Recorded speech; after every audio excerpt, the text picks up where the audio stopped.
All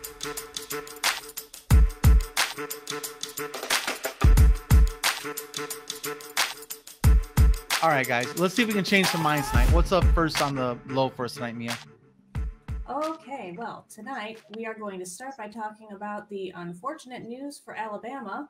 Reported by CNN, more people died in Alabama during 2020 than were born, as COVID-19 deaths continue rising in the United States.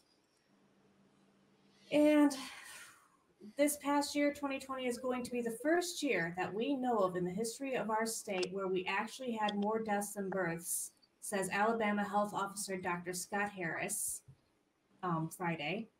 Our state literally shrunk, he said. Preliminary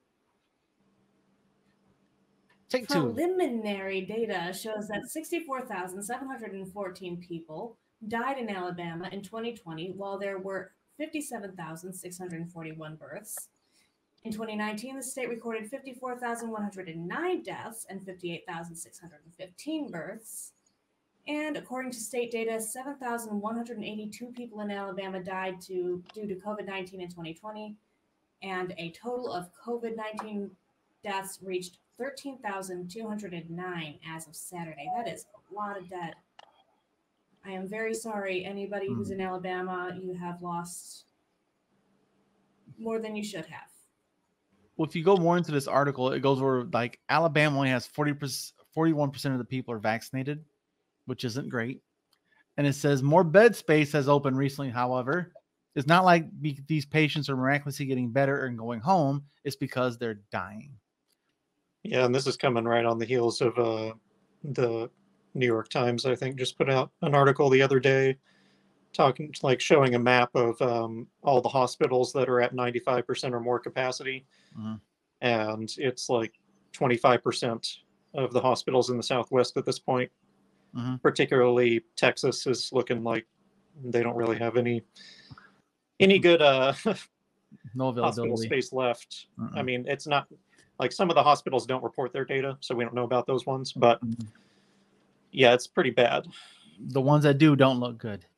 And we recently just heard about Idaho as well, saying that their northern hospitals are doing triage now, having to let some people die because they just don't have the resources.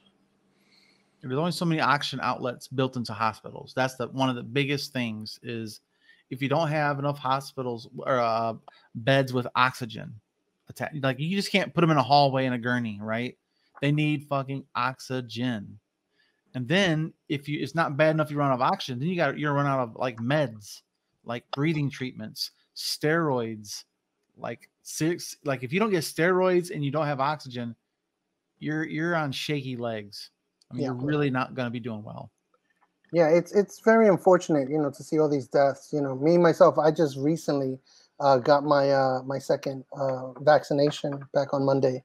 And the reason I waited for so long, we had this conversation in private, but back in 2012, I had a bad reaction to the swine flu vaccine, and where I landed in the hospital for 4 days and 3 nights. And that wasn't fun. I had breathing issues.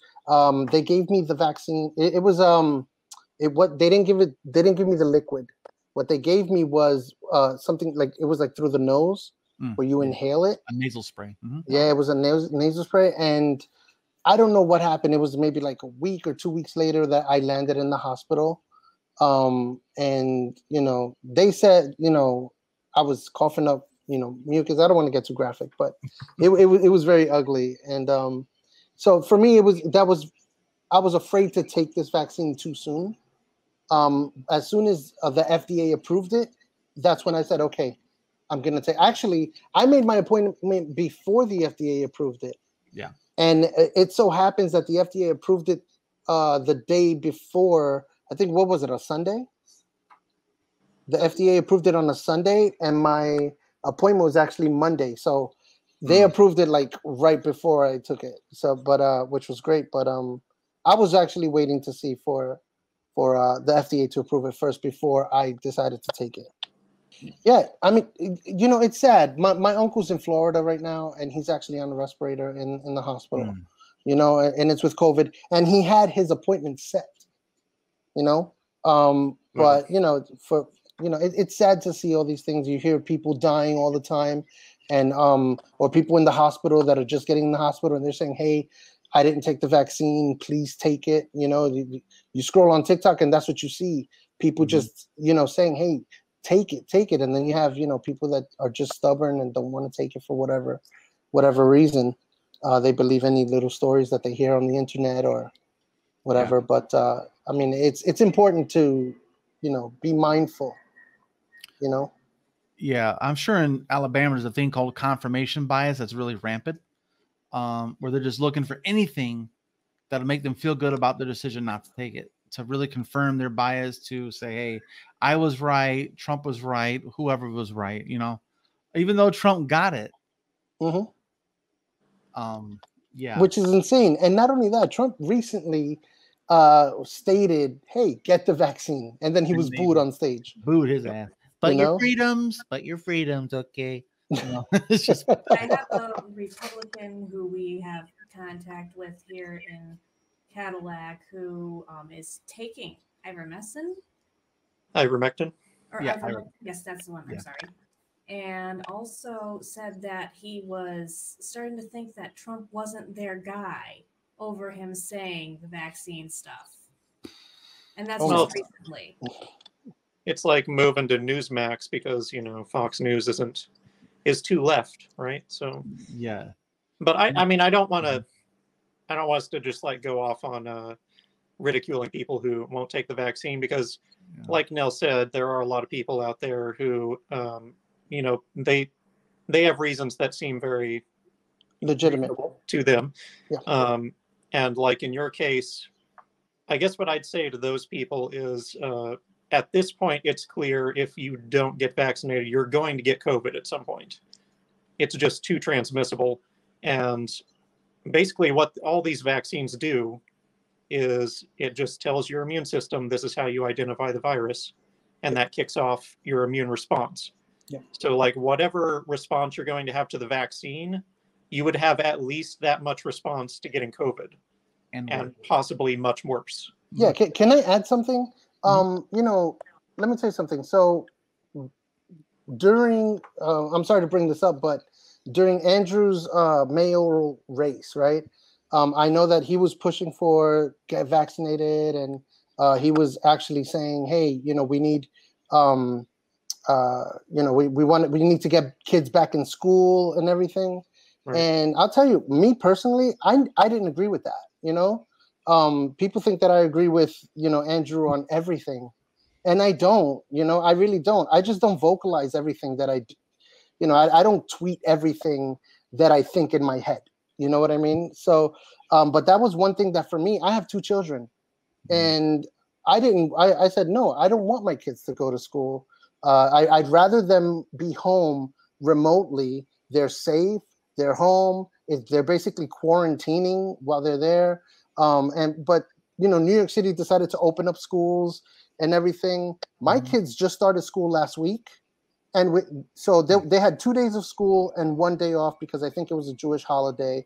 The Jewish holiday, during the Jewish holiday, we get a text message or some type of message from my daughter's school saying that a faculty member, was found to have, they tested positive for COVID. So now they're taking precautions and all that stuff. And it's the first week of school.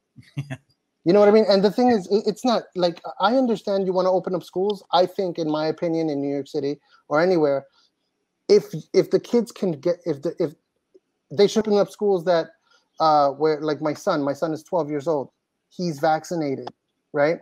So he, if you can get vaccinated, then you open up those schools, fine. Yeah. But my daughter's 9 years old. She can't get vaccinated. We can't even go to a restaurant to eat with her. It's like we went to a pizzeria to try to eat with our kids, and they told us, hey, me, my wife, and my son can eat indoors, but my daughter can't. Damn. So we had to take the pizza, takeout. This was a few weeks ago. I didn't think about that. That's a crazy thing to think about. If you have young children, you can't take them to some places now because they can't get vaccinated. Correct. Because they're under 12 years old and they can't get vaccinated. And, you know, for me, it's a bummer, you know, that, you know, we want to be able to do things. And like, I don't know if my daughter will be able, if I can take my daughter to a movie, you know, to go see a movie, because in New York City, again, if you're going to go inside, you have to show a vaccine that you're vaccinated. And my daughter's not vaccinated. Right. You know, and then, you know, it's just crazy. And it's, you know, not that it's crazy. I'm sorry. I understand, you know, the reason for it. And I'm okay with having to show that I'm vaccinated and all that stuff. I have no problem with that, you know, but these are things that we have to, you know, parents have to deal with their children, right? Ones with disabilities who maybe perhaps will not wear a mask and therefore can't. And like, since COVID started, I haven't been able to take Tristan to any place public.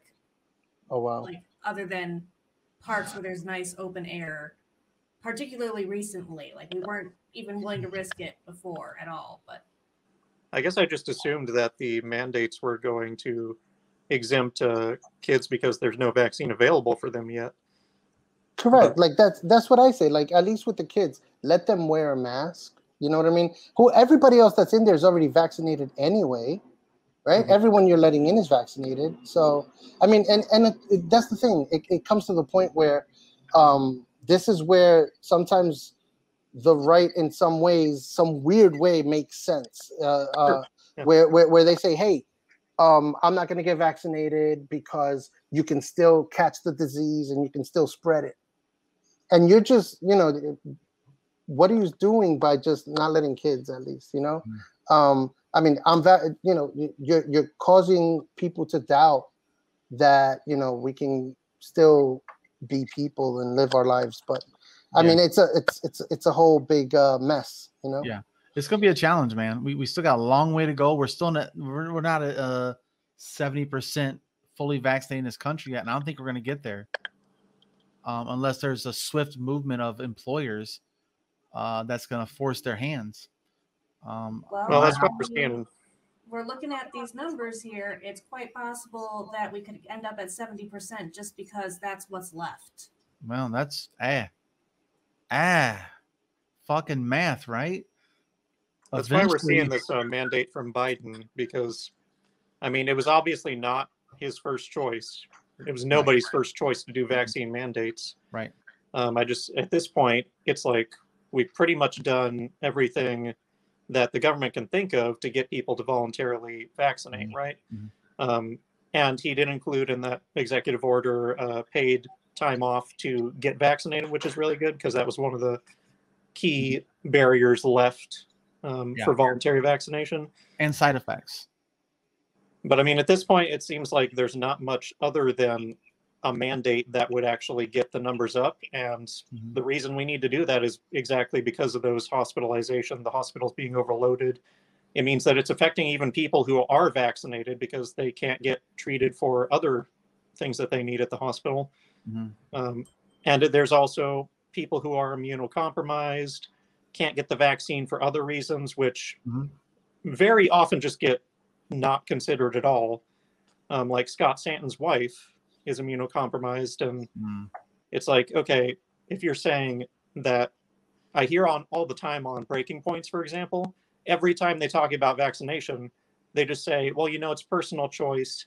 The people who are vaccinated, they're protected. The unvaccinated people, you know, they're making their own decision. Well, no, they're making a decision for other people too, because the information we have so far says that the vaccines for Delta are at least 50% effective at preventing infection, which does mean that getting vaccinated is kind of a moral responsibility for the society, because you need to do what you can to draw that infection rate down for the people who can't get vaccinated, who don't have the choice to make that decision. Right. It's the same old song and dance. You know, like you said, Alex, I don't think there's much more we can do. And like Mia was saying, the numbers are going to become 70% if people just continue to die off. Yeah. But look, Alabama has more deaths than births, because the birth rate in this country is going down steadily for the last 30 years. And that's why we need immigrants to keep our population up, honestly.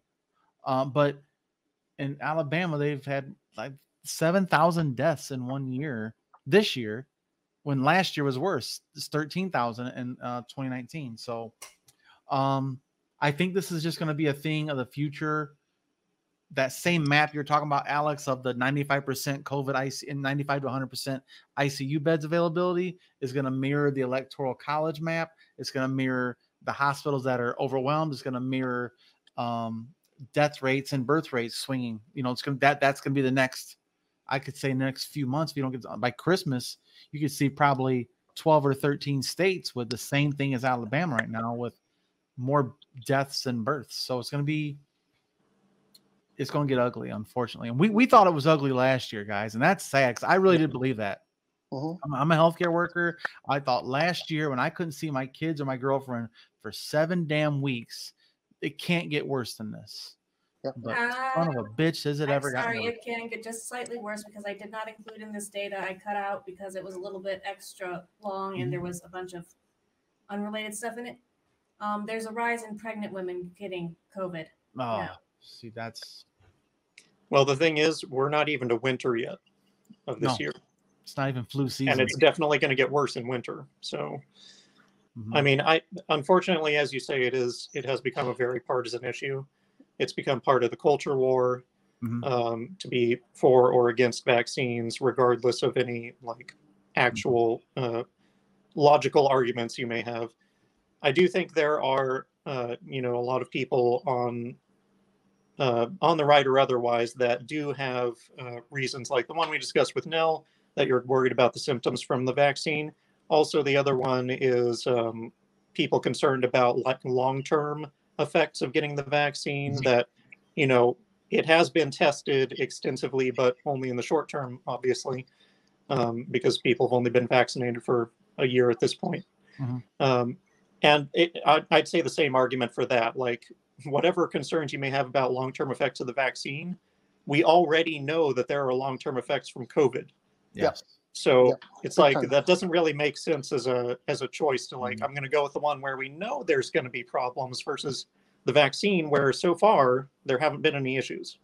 Can I add something? Yeah. And I'll just say this for everybody out there who's listening to what we're saying. No matter how you feel about this, the truth of the matter is nobody deserves to die because of COVID. We have to remember, we're still humans, we're people.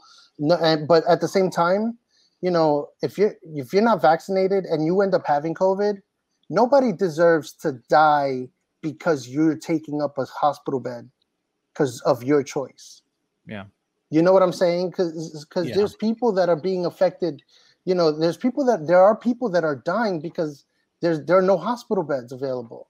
And we need to be cognizant of that. That, hey, just like we've been saying, we need to make a decision to not just for ourselves but for others. But yeah, guys, so this is just a thing of the future, a warning about the future trend. Unfortunately, in places where the vaccination rate is as low as 30% in some states, 33% I think is in some of the most lowest vaccination rates. And so this is just a sign of things to come, unfortunately. Let us know what you think about that in the comment section. While you're here, of course, give the video a like, hit that subscribe button if you've done it before, ring notification bell, get alert upcoming videos. And thanks for joining us, guys, and we'll see you next time. And like always, go read a book.